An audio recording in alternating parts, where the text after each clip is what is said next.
কথাটা মনে পড়তেই কেঁপে উঠলেন সারদার সাহেব। ছেলেটা যে ভীষণ খারাপ। শোয়া থেকে উঠে কিছুক্ষণ থম মেরে বসে থাকেন। আদরের মেয়েকে দেখার জন্য ব্যাকুল হয়ে উঠল বাবার মন। বিছানা থেকে নেমে দাঁড়িয়ে দরজার সামনে যেতে মনে পড়ল মেয়ের বিয়ে হয়ে গেছে। নিজের হাতে মেয়ের বিয়ে দিয়েছেন তিনি। প্রহন আছে চৈতির রুমে। সারদার সাহেবের বিষণ্ণ মনে ব্যালকনিতে চলে গেলেন। সেখানে রাখা আরাম কেদারায় বসে আকাশের দিকে তাকিয়ে দীর্ঘশ্বাস ফেললেন। নিশীথিনীর গাঢ় অমা দূর করে পূর্ব দিগন্তে উদয়মান দিনমণির রাঙা প্রভায় রঙিন হয়ে উঠেছে ধরিত্রী। বুকের ওপর ভারী কিছুর অনুভবে ঘুম ভেঙে যায় প্রহনের। চোখ মেলে তাকাতেই চৈতির ঘুমন্ত মুখটা নজরে এলো। ঘুমের ঘরেই আষ্টে পৃষ্ঠে জড়িয়ে ধরে আছে। জানালার পর্দার ফাঁকে বাইরে তাকালো প্রহন। অনেক বেলা হয়ে গেছে। জানালার পর্দার ফাঁক দিয়ে এক ফালি রোদ এসে লুটুপুটি খাচ্ছে মেঝেতে। চৈতিকে নিজের কাছ থেকে সরাতে চাইলে মেয়েটা আরো শক্ত করে জড়িয়ে ধরে তাকে। ঘুমের মধ্যেই বিড়বিড় করে, আম্মু আরেকটু এমন করে থাকো না, আমি ঘুমাই। পিছিয়ে উঠো, সকাল হয়ে গেছে। নড়ে চড়ে উঠল চৈতি। প্রহনের কাছ থেকে সরে গিয়ে ঘুমের মধ্যে উত্তর দিল, কয়টা বাজে? 7:55। 8টা বেজে গেছে মনে করো। পিচ্চি বইয়ের আবদার কি অপূর্ণ রাখা যায়? হয়তো যায়, কিন্তু প্রহন তো অপূর্ণ রাখতে চায় না। এতে পাপ হবে, ভীষণ পাপ। প্রহন আর ডাকল না, থাকুক, ঘুমাক। শোয়া থেকে উঠে গেল সে। ড্রয়িং রুমের সোফায় প্রহনকে বসে থাকতে দেখে রূপা বলে উঠল, চৈতি এখনো ঘুম থেকে ওঠেনি? না, ঘুমাচ্ছে।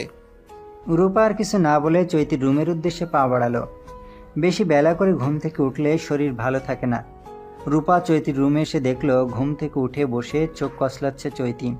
রূপার চোখ পড়ল চৈতির পায়ের দিকে। রূপার কথা বুঝতে না পেরে লাফিয়ে উঠল চৈতি। পায়ে এটা কি চৈতি? রূপার কথা বুঝতে না পেরে লাফিয়ে উঠল চৈতি। ভয় পাচ্ছ কেন? যোগ না তো, পায়েলটার কথা বলছি। যেভাবে বলছো মনে হয়েছে যোগ ধরেছে পায়ে। যোগে ভয় পাও যে, তাই মনে হয়েছে। এখন বলো, এত সুন্দর একটা পায়েল কে দিল? উনি আংটি দেয়নি? বেশিরভাগ ক্ষেত্রেই তো সবাই আংটি দেয়, তোমার ভাইয়াও তো দিয়েছে। জানি না, আমি শুধু রাতে পায়েলটা পরিয়ে দিয়েছে। সবার চেয়ে ভিন্ন জিনিস দিয়েছে, ব্যাপারটা সুন্দর। শ্বশুরবাড়িতে এত বেলা পর্যন্ত ঘুমিয়ে থেকো না, মানুষ খারাপ বলবে। ওই দিন 10টা পর্যন্ত ঘুমিয়েছিলাম। কেউ কিছু বলেনি? না। নতুন নতুন কেউ কিছু বলবে না, আস্তে আস্তে সবাই বলবে। রূপার কথার উত্তর দিল না চৈতি। উঠে ওয়াশরুমে চলে গেল। ভবিষ্যতে কি হবে তা তখনই দেখা যাবে। 4 দিন প্রায় কেটে গেল। প্রহনের ছুটি আর মাত্র 3 দিন বাকি আছে। চৈতিকে নিয়ে বাড়ি ফিরে আসার সময় মেয়েটা অনেক কান্নাকাটি করেছে আজ। মেয়ের কান্না দেখে দেখেছেন জুনাইদা। সারদার সাহেবেরও মন খারাপ ছিল। মন সায় দিচ্ছিল না মেয়েকে যেতে দিতে, কিন্তু তিনি নিরুপায়।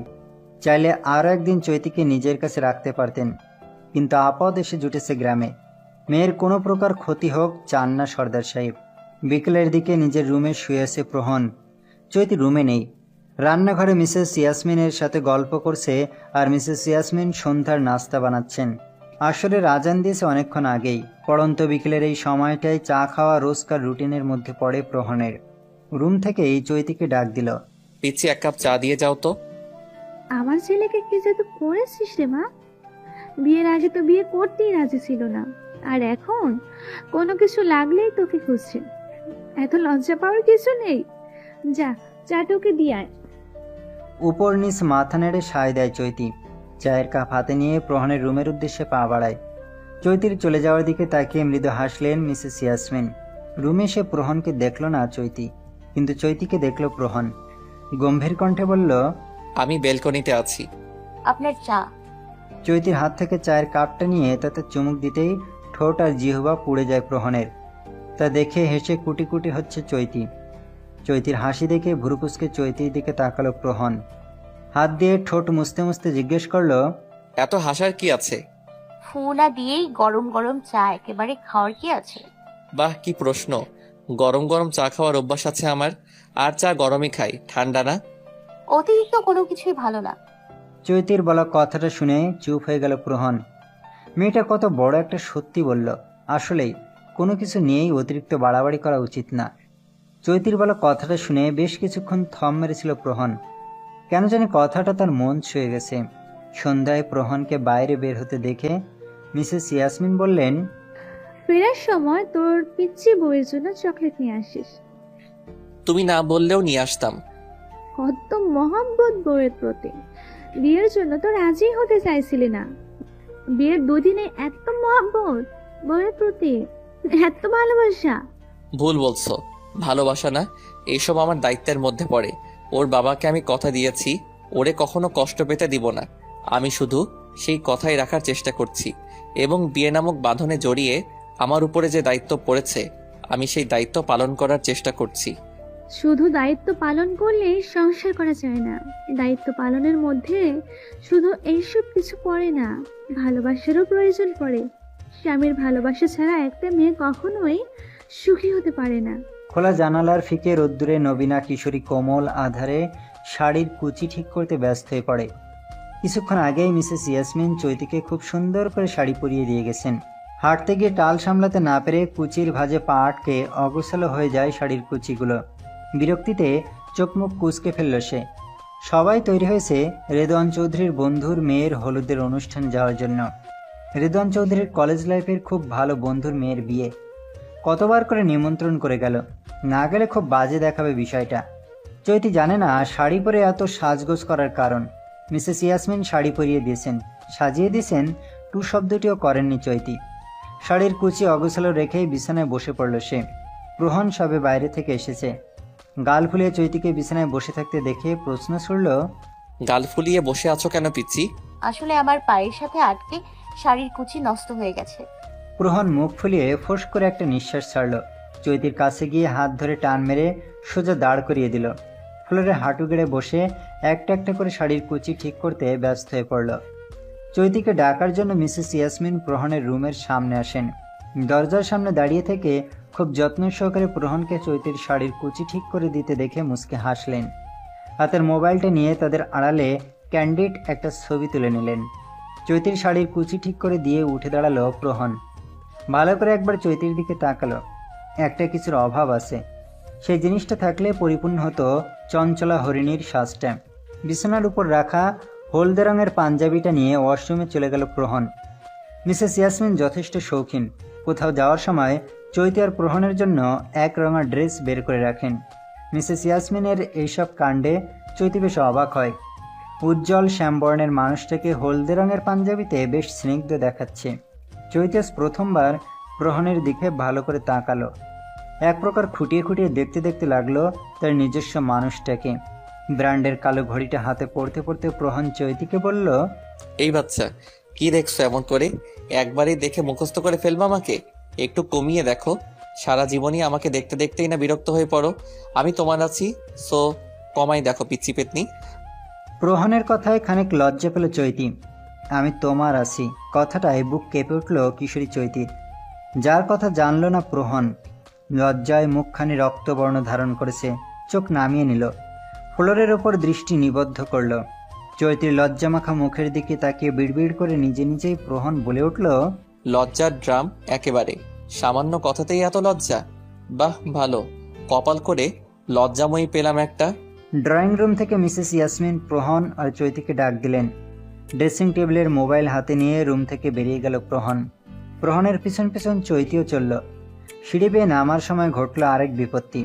পা ফসকে পড়ে যেতে গিয়ে প্রহনের কাঁধের উপর শক্ত করে খামচে ধরে। এখনই গড়িয়ে পড়ে অঘটন ঘটে যেত। ভাগ্যিস প্রহন সামনে ছিল। পিছনে ফিরে চৈতিকে গম্ভীর কণ্ঠে বলল, শাড়ি সামলাতে না পারলে পরতে যাও কেন? আমি পরিয়েছি চৈতিকে। অন্য ড্রেস করালেও পারতে। পিচ্ছি মেয়ে, এই শাড়ি সামলাতে গিয়ে কতবার হিমশিম খাচ্ছে দেখছো না? শাড়ি সামলাতে শিখছি, তাই আরো বেশি বেসামাল হয়ে যাচ্ছে। শাড়ি সামলাতে হবে না, অন্য ড্রেস পরে আসো যাও। শাড়ি না সামলাতে পারলে আপনাকে সামলাবো কি করে? চৈতির এহেন কথায় বাকরুদ্ধ প্রহন। মিসেস ইয়াসমিন আর রেদওয়ান চৌধুরী মুখে হাত দিয়ে মিটিমিটি হাসছেন। প্রহন আর কিছু বলার মতো পেল না, চুপ করে চলে গেল। প্রহনকে চুপ করে চলে যেতে দেখে মনে মনে হাসল চৈতি। যাক, চুপ করিয়ে দেয়া গেল। গাড়ি করে যাওয়ার সময় প্রহনের চোখে পড়ে সেই কাঙ্ক্ষিত জিনিসটা, যে জিনিসটার কারণে তার চঞ্চলা হরিণীর শ্বাস অসম্পূর্ণ রয়ে গেছে। গাড়ি থেকে নেমে ফুটপাতের পাশে অবস্থিত দোকান থেকে তাজা গোলাপ আর বেলি ফুলের গাছটা কিনে পাঞ্জাবির পকেটে ঢুকিয়ে আবারও গাড়ির কাছে ফিরে আসে। চৈতির পাশেই বসে ফেসবুকের নিউজ ফিড স্ক্রল করছে প্রহন। কৌতূহলী চৈতি হঠাৎ প্রহনকে জিজ্ঞেস করে ওঠে। কোথায় আছি আমরা? আব্বুর বন্ধুর মেয়ের বিয়েতে। চৈতি আর কিছু বলল না, চুপ করে বাইরের দিকে দৃষ্টি আবদ্ধ করল।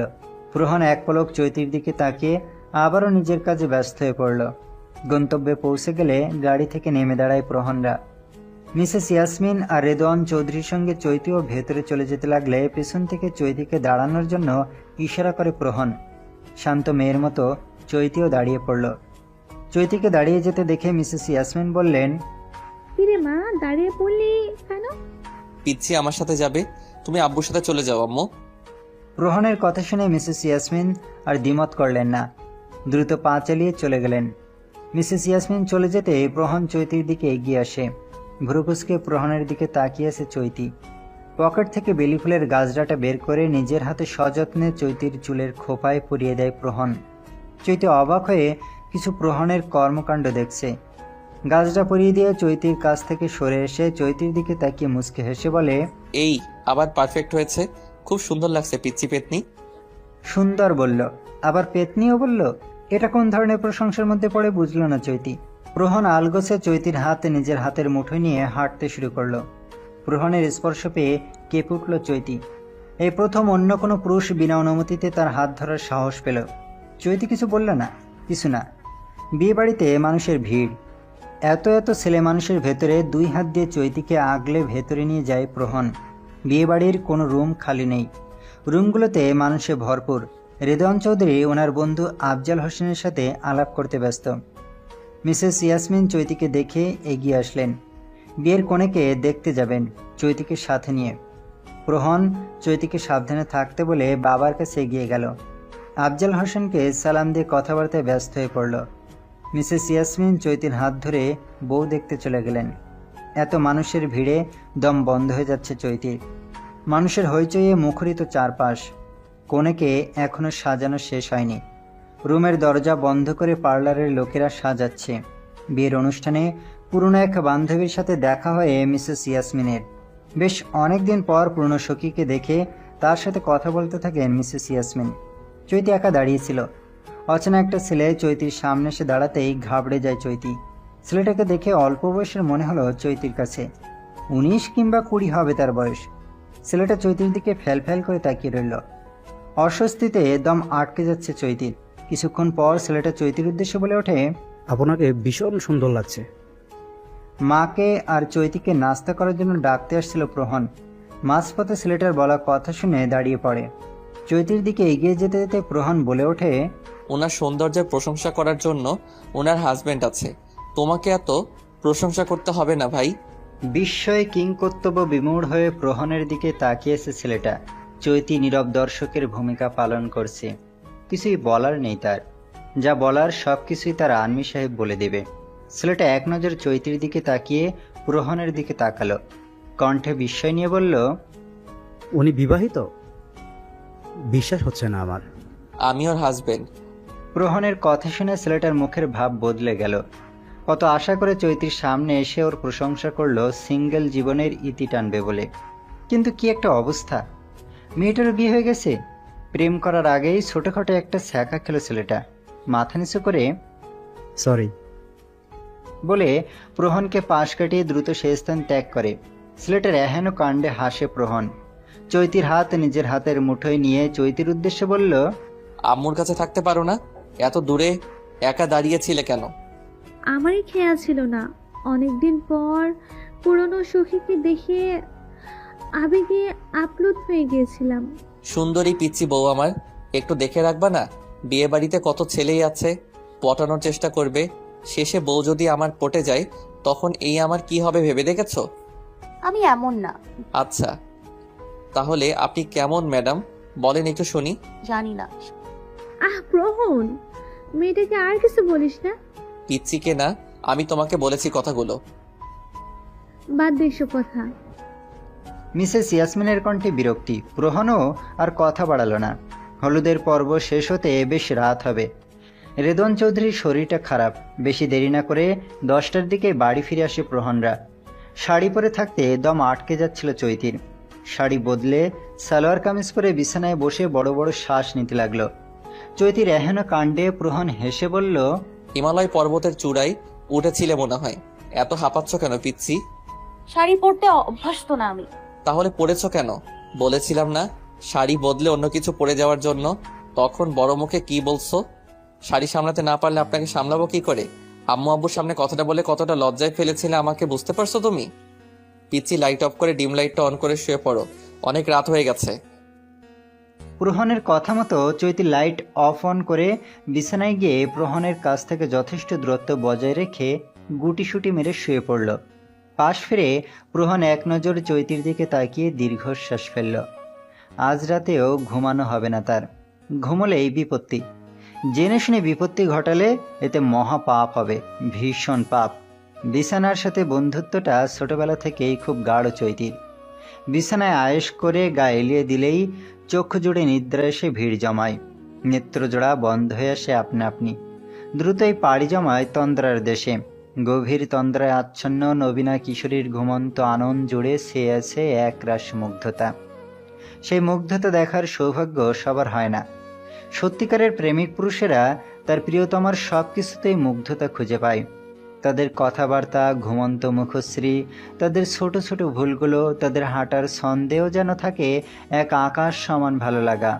প্রেমিকার মনে অলিন্দের সবটুকু জায়গা জুড়ে প্রেমিকার বসবাস থাকে। আচ্ছা, স্বামী নামক প্রেমিকের চোখের ঘুম যে নবীনা কিশোরী কেড়ে নিয়েছে, সে কথা কি কখনো জানা হবে তার? নাকি অজানায় হারিয়ে যাবে সেই সত্যগুলো? দূরে বহুদূর, যেখান থেকে খুঁজে পাওয়া অনেক কঠিন হয়ে পড়বে। চৈতির দিকে তাকাতে চায় না, মস্তিষ্ক ঝঙ্কার দিয়ে উঠল। তাকাবি না প্রহন, এতে অন্যায় হবে, ঘোর অন্যায়।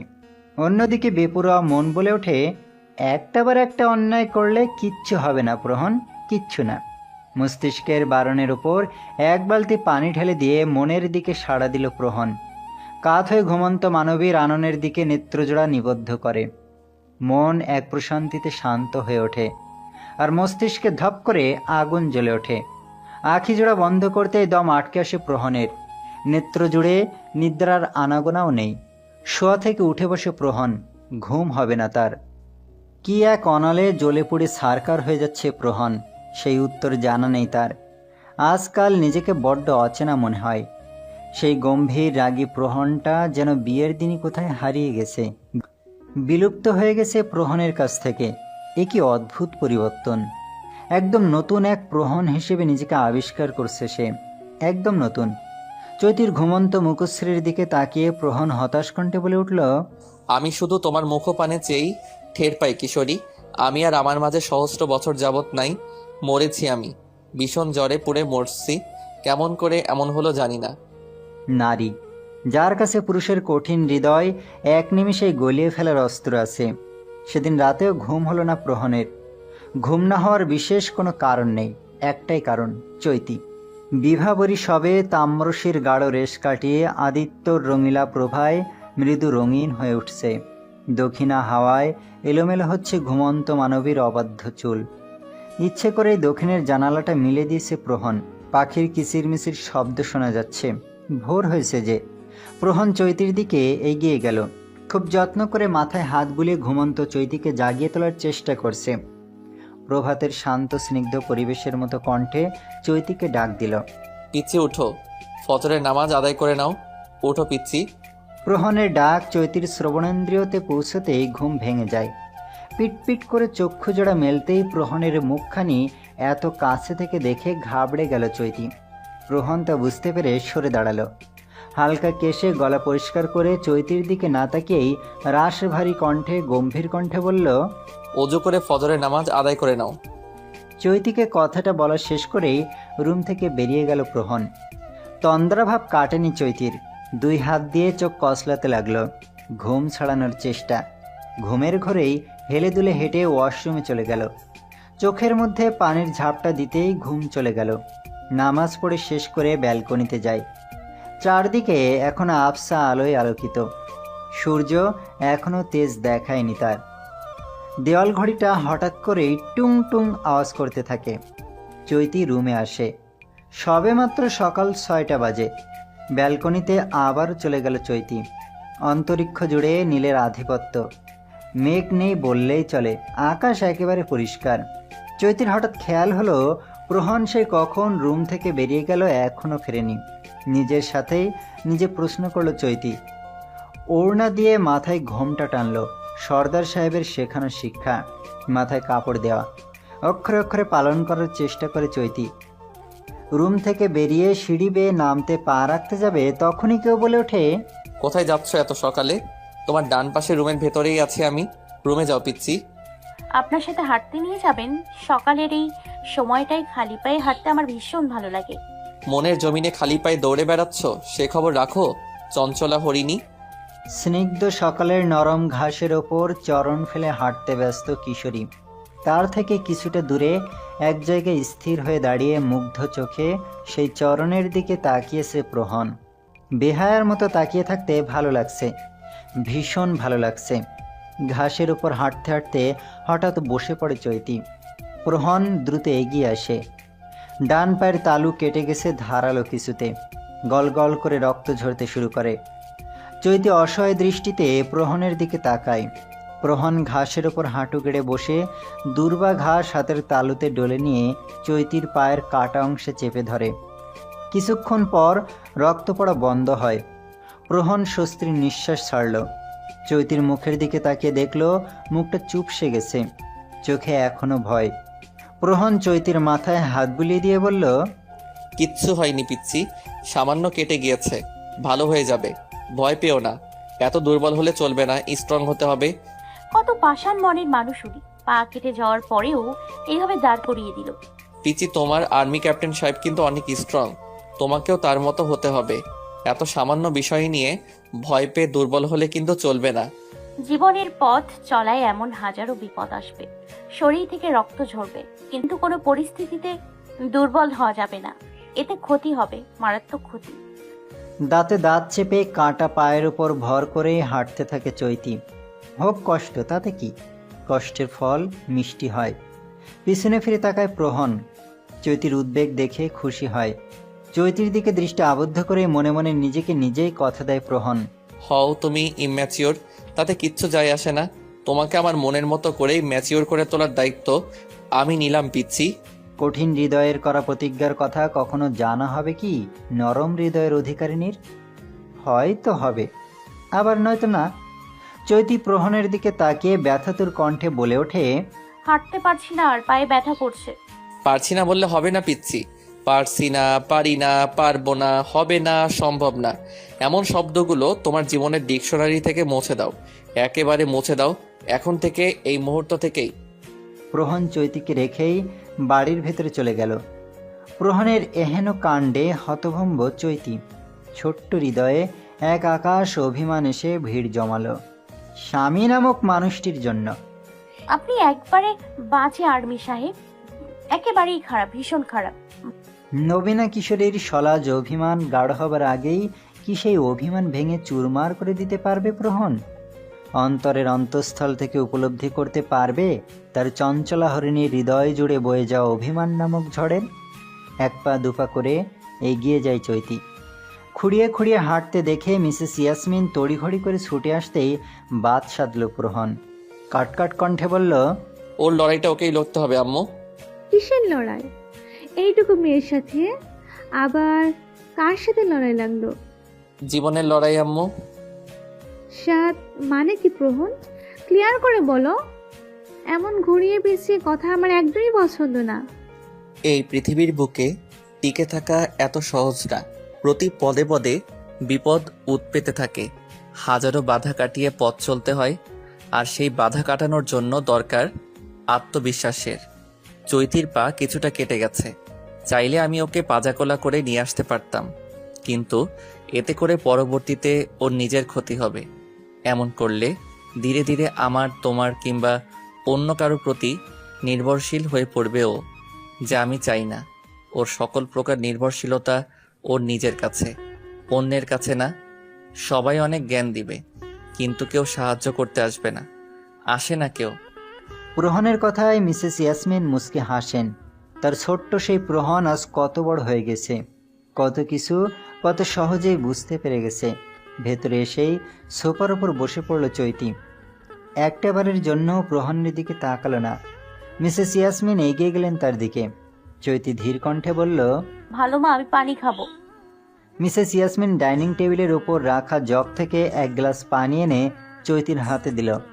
থেমে থেমে পুরো গ্লাসের পানি শেষ করে দীর্ঘশ্বাস ত্যাগ করে সোফায় শরীরের ভার ছেড়ে দিল।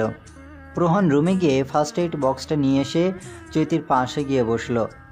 চোখ বন্ধ চৈতির, মনে হচ্ছে 200 মিটার পথ দৌড়ে এসেছে। চোখ বন্ধ করে বড় বড় শ্বাস ফেলছে। প্রহন সোফা থেকে উঠে চৈতির পায়ের কাছে ফ্লোরে হাঁটু গেড়ে বসে চৈতির কেটে যাওয়া পা দুটোর ওপর রেখে ডেটলে ভেজানো তুলো দিয়ে পরিষ্কার করে সেভলন লাগিয়ে ব্যান্ডেজ করে দেয়। চৈতির কোনো সাড়া শব্দ নেই, সে চুপ করে চোখ বন্ধ করে আছে। প্রহন উঠে দাঁড়ালো, চৈতির উদ্দেশ্যে বলল, নাস্তা করে প্যারাসিটামল খেয়ে নিবা পিচ্ছি, তাহলে আর ব্যথা করবে না। প্রহনের কথা শুনে খুব রাগ হলো চৈতির। মনে মনে প্রহনকে ইচ্ছে মতো বকল। কিশোরী চৈতির মনে অন্য ভাবনা আসলেও এই ভাবনা আসলো না যে কিছু কিছু মুহূর্তের ছোটোখাটো কষ্ট জীবনের চলার পথে আরও বড় কষ্টকেও তুচ্ছ করে তোলে। আজ আবার বিয়ে বাড়িতে যেতে হবে, কিন্তু রেদওয়ান চৌধুরীর শরীরটা ভীষণ খারাপ হয়ে গেছে। বুকের ব্যথাটা হঠাৎ করেই বেড়ে গেছে। এই মাসে চেক আপ করানোর কথা ছিল, কিন্তু চারদিকের এত ঝামেলার মধ্যে ডাক্তারের কাছে যাওয়া হয়নি। ঘড়ির কাঁটায় তখন সকাল 10টা। রেদওয়ান চৌধুরীকে নিয়ে হসপিটালে যায় প্রহন। মিসেস ইয়াসমিনের মনটা ভালো নাই, অবশ্য ভালো থাকার কথাও না। যেখানে তার জীবনসঙ্গী সুস্থ নেই সেখানে তার ভালো থাকার প্রশ্নই ওঠে না। বছরের পর বছর কোনো পশুর সাথে থাকলেও মায়া হয়, সেখানে রেদওয়ান চৌধুরী একজন মানুষ। 29 বছরের বিবাহিত জীবনে এই মানুষটিকে বড্ড বেশি ভালোবেসে ফেলেছেন তিনি, বড্ড বেশি। চৈতি রুমে বসেছিল, ভালো লাগছে না। হঠাৎ কি মনে করে বসা থেকে উঠে দাঁড়ালো, মাথায় কাপড় দিয়ে রুম থেকে বের হয়ে ভাবলো বাড়িটা ঘুরে দেখা যাক। পায়ের মধ্যে ব্যান্ডেজ করে দেওয়ার জন্য ব্যথা নেই, তবে হাঁটতে অসুবিধা হচ্ছে। তবুও বাড়িটা ঘুরে দেখার লোভ সামলাতে পারল না চৈতি। খুঁড়িয়ে খুঁড়িয়ে হাঁটতে লাগলো, এই রুম থেকে ওই রুমে। বাড়ি ঘুরে দেখতে দেখতে চৈতির একটাই কথা মাথায় এলো, এত বড় বাড়ি অথচ মানুষই নেই। এত বড় বাড়ি বানানোর কি দরকার ছিল? অদ্ভুত।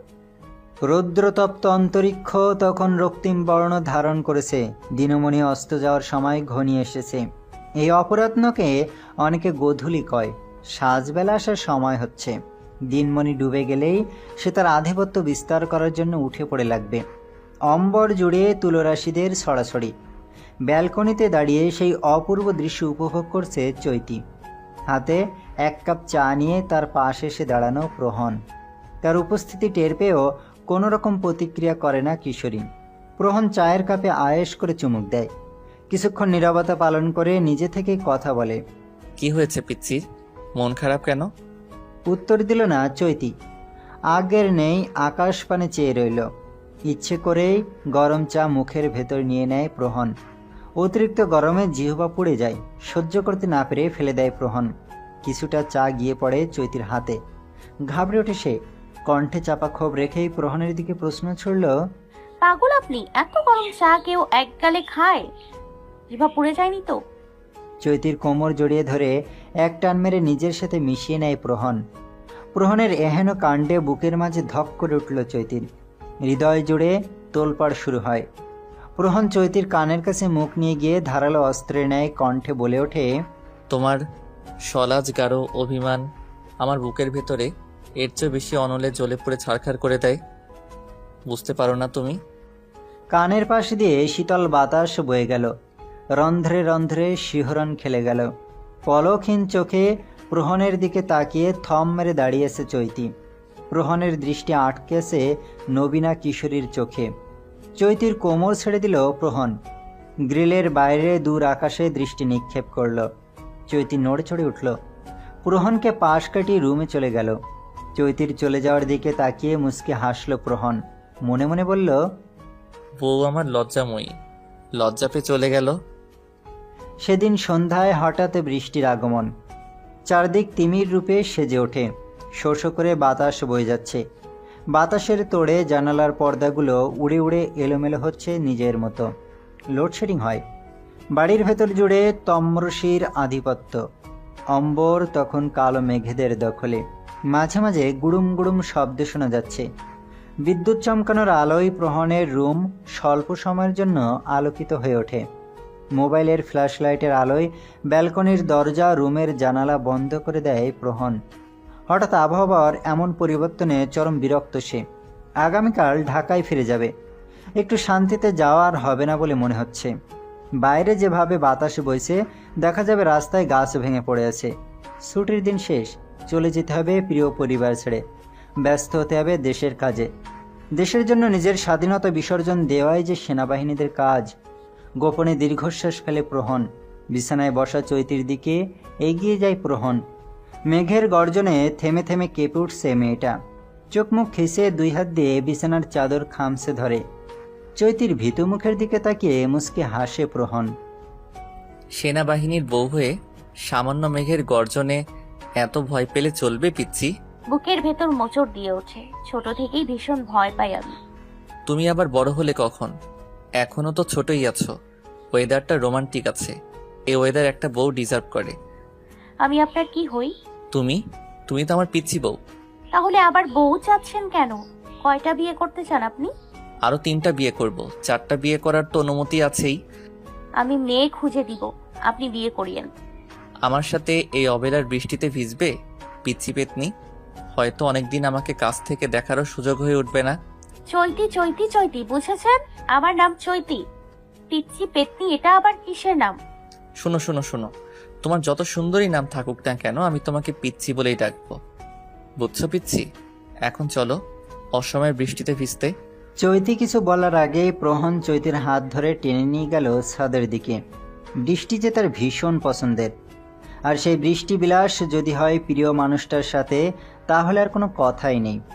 অন্যরকম অনুভূতির ছোঁয়া দিয়ে যায় হৃদয়। বৃষ্টির পানি শরীরে পড়তে এক অন্যরকম ভালো লাগা কাজ করে।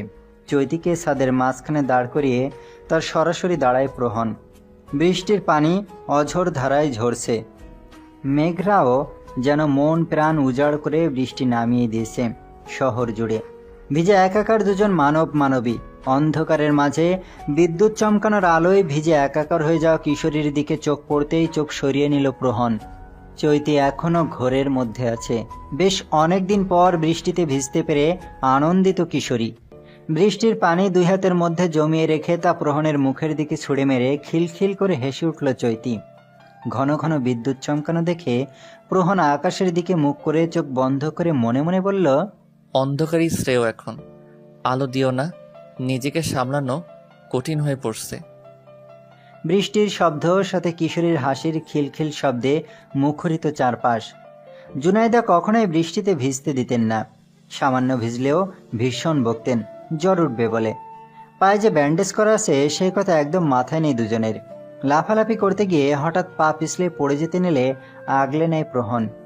কানের পিছে অবাধ্য চুলগুলো গুজে দিয়ে আদুরে গলায় বলে, সাবধানে পিচ্ছি, বৃষ্টি ভালোবাসো বুঝতে পারছি, তাই বলে এইভাবে লাফালাফি করো না, অন্ধকারে ব্যথা পাবে। ছাদের লাইট জ্বলে ওঠে। রাস্তার পাশের ল্যাম্পপোস্টগুলো জ্বলে উঠল। বৃষ্টির গতি কমেছে যে। মন খারাপ হলো চৈতির। আরও কিছুক্ষণ ঝুম বৃষ্টি হলে কি এমন ক্ষতি হতো? প্রহনের দিকে নেত্রজোড়া নিবিদ্ধ হতেই শিউরে উঠল চৈতি। সামনের চুল থেকে টুপটুপ করে পানি গড়িয়ে পড়ছে গাল বেয়ে। মুখের মধ্যে বিন্দু বিন্দু পানির কণা। ঘোর লাগা চাহনি। ঢোক গিলল চৈতি। প্রহনকে পাশ কাটিয়ে ছুটে চলে যেতে নিলে চৈতির কোমর জড়িয়ে নিজের সাথে মিশে নেয় নিষাক্ত প্রেমিক পুরুষ। হৃদয় স্পন্দন প্রক্রিয়া পাল্টে গেল কিশোরীর। স্পন্দনের গতি বেড়ে গেল কয়েক গুণ। প্রহনের এই ধারালো চাহনির সাথে পরিচিত নয় চৈতি। দম আটকে আটকে আসছে। আবারও বৃষ্টি নামলো, ঝুম বৃষ্টি। লোডশেডিং হলো। চারদিক আধারে ছেয়ে গেল। বিদ্যুৎ আটকানোর আলোয় প্রহনের দৃষ্টি গেল তার সামনে দাঁড়িয়ে থাকা মানবীর গোলাপি অধরে। অধর জোড়া ছুঁয়ে দেওয়ার মারাত্মক নেশায় আসক্ত হয়ে উঠেছে নেশাক্ত মানব। আননখানি এগিয়ে নিয়ে যেতেই টনক নড়ল। মস্তিষ্ক ধিক্কার জানিয়ে বলছে, এমন করিস না প্রহন, সঠিক সময় আসেনি, অন্যায় হবে এতে, ভীষণ অন্যায়। মন বলল, ও তোর জন্য হালাল প্রহন, একটা চুম্বনে কিচ্ছু হবে না, কিচ্ছু না। মন ও মস্তিষ্কের দ্বিমতে মস্তিষ্ককে আজ আশকারা দিল প্রহন। ছেড়ে দিল চৈতির কোমর। সরে গেল দূরে। কিছুক্ষণ আগেই যতটা না কাছে ছিল তার চেয়ে অধিক দূরত্বে নিজেকে আড়াল করতে চাইল। চৈতির দেহে যেন প্রাণ ফিরে এলো। বড় করে একটা নিঃশ্বাস ছেড়ে এক পলক প্রহনের দিকে তাকিয়ে ছুটে গেল রুমে। 2 হাত দিয়ে মাথার চুল খামচে ধরল প্রহন। কি করতে যাচ্ছিলাম আমি? সামান্য একটা ভুলে মেয়েটার জীবনে মারাত্মক প্রভাব পড়তো। রুমে এসে চৈতি ভেজা কাপড় বদলে নিল। প্রহনের তখনকার কাণ্ডে শরীর হিম শীতল হয়ে আছে। বৃষ্টিতে ভিজেও এত ঠান্ডা শরীর ছিল না যতটা না এখন আছে। বেশ কিছুক্ষণ পরে প্রহনও রুমে ফিরে এলো। বিছানার ঠিক মাঝখানটায় বসে আছে চৈতি। বৃষ্টি থেমে গেছে। পরিবেশ এখন শান্ত শীতল। এত গরমের মধ্যে এই বৃষ্টিটা রহমতের ছিল। তোয়ালে দিয়ে মাথার চুল মুছতে মুছতে ওয়াশরুম থেকে বেরিয়ে আসে প্রহন। বিছানায় বসে থাকা চৈতির উদ্দেশ্য বলে ওঠে, কাভার থেকে আমার গোছানো ড্রেসগুলো বের করে বিছানায় রাখো পিচ্ছি। বাধ্য মেয়ের মতো বসা থেকে উঠে দাঁড়ালো চৈতি। পায়ের ব্যান্ডেজ ভিজে যাওয়ায় ফেলে দিয়েছে। কাটা জায়গায় পানিও লেগেছে ইচ্ছে মতো। পা বাড়াতেই শব্দ করে উঠল চৈতি। কাটা জায়গায় চাপ পড়তে রক্ত ঝরা শুরু হয়েছে। পা ধরে বিছানায় বসে পড়ল চৈতি। প্রহন দ্রুত এগিয়ে এসে চৈতির পা ধরে রক্ত মুছে দিতে বলল। ইস, আমার ভুলেই পায়ের ব্যথা বেড়ে গেল। সরি পিচ্ছি, আমার মাথায় ছিল না যে তোমার পা কেটে গেছে। প্রহনের কণ্ঠে অপরাধ। সেদিন রাতে গা কাঁপিয়ে জ্বর আসে চৈতির। ঘুমের মধ্যে জ্বরের ঘরে আষ্টে পৃষ্ঠে জড়িয়ে ধরে প্রহনকে। চৈতির গায়ের তাপমাত্রায় প্রহনের মনে হচ্ছিল সে নিজেই পড়ে যাচ্ছে। সেই প্রথম মা বাবা ছাড়া অন্য কারো জন্য বুকের বাঁ পাশে চিনচিনে ব্যথা অনুভব করতে পারে সে। কারণ চৈতি যে তার প্রিয় মানুষের একজন হয়ে উঠেছে। শুধু প্রিয় বললে ভুল হবে, অতি প্রিয় একজন। প্রহন রাত জেগে চৈতির মাথায় জলপট্টি দিতে ব্যস্ত। মধ্যরাতে জ্বরের ঘরে প্রহনের দিকে চোখ মেলে তাকায় চৈতি। চৈতির সেই চাহনি দেখে স্বামী নামক প্রেমিক পুরুষের অবাধ্য মন বলে ওঠে, তোমার এই জ্বরের ঘরের চাহনিতে যে কত মায়া তুমি তা জানো না মেয়ে। তোমার এই মায়ার চাহনিতে যে লেখা আছে আমার মৃত্যু। ব্যালকনির গ্রিলের ফাঁকে এক ফালি সোনারাঙা সোনালি রোদ্দুর এসে পড়েছে নবীনা কিশোরীর চোখে মুখে। কোমর পর্যন্ত ছড়িয়ে পড়া অগোছালো চুলগুলো বিকেলের মৃদু বাতাসে উড়ছে। গালে হাত দিয়ে ভাবলেশীন দৃষ্টিতে তাকিয়েছে বাইরের দিকে। অন্তরিক্ষ জুড়ে কাদম্বিনীর মেলা বসেছে। অম্বর আজ তাদের দখলে। স্নিগ্ধ শান্ত মনোরম পরিবেশ, মন ভালো করে দেওয়ার মতো আবহাওয়া। তবে এই সুন্দর পরিবেশেও মন খারাপ কিশোরীর। যখন থেকে ঘুম ভেঙেছে, জ্বর কমেছে, তখন থেকেই মন খারাপই হাওয়া এসে ছুঁয়ে গেছে তাকে। রোদের তেজ কম এসেছে। পড়ন্ত বিকেল। চিত্ত জুড়ে গাঢ় অভিমানের অনল জ্বলছে অভিমানী কিশোরীর। নেত্রপল্লবে ক্লান্ত শান্ত। দুটো চড়ুই পাখির মান অভিমান চলছে সেই কখন থেকেই। মেয়ে পাখিটা উড়ে গিয়ে অন্য জায়গায় বসছে। ছেলে পাখিটা গেলে মেয়ে পাখিটা ঘাড় ঘুরিয়ে ফেলছে। পাশের বাড়ির ব্যালকনির গ্রিলের ওপর বসে থাকা চড়ুই পাখির অভিমান চুপ করে দেখছে অন্য এক অভিমানী মানবী। সেও তো ভীষণ অভিমান করেছে একজনের প্রতি। সে খবর কে রাখে? কেউ না। মিসেস ইয়াসমিন হাতে করে এক কাপ চা নিয়ে আসলেন চৈতির কাছে। চৈতি এক পলক মিসেস ইয়াসমিনের দিকে তাকিয়ে আবার সেই পাখি দুটোর দিকে নজর রাখল। মিসেস ইয়াসমিন চৈতির পাশে মোড়া টেনে বসলেন। মাথায় হাত বুলিয়ে কপালে গলায় হাত দিয়ে তাপমাত্রা অনুভব করার চেষ্টা করলেন। জ্বরে গা পুড়ে যাচ্ছে, কমেনি এখনো। মিসেস ইয়াসমিন চায়ের কাপটা এগিয়ে দিয়ে মলিন কণ্ঠে বললেন, চাটা খেয়ে নে মা, ভালো লাগবে। ডানে বামে মাথা নেড়ে বাদ সাধল চৈতি। জ্বরের কারণে বিষাদ মুখ, সব কিছু তেতো লাগছে, ভালো লাগছে না কিছুই। শরীরের সাথে সাথে মনেরও অসুখ দেখা দিয়েছে যে। মিসেস ইয়াসমিন জোর করলেন না।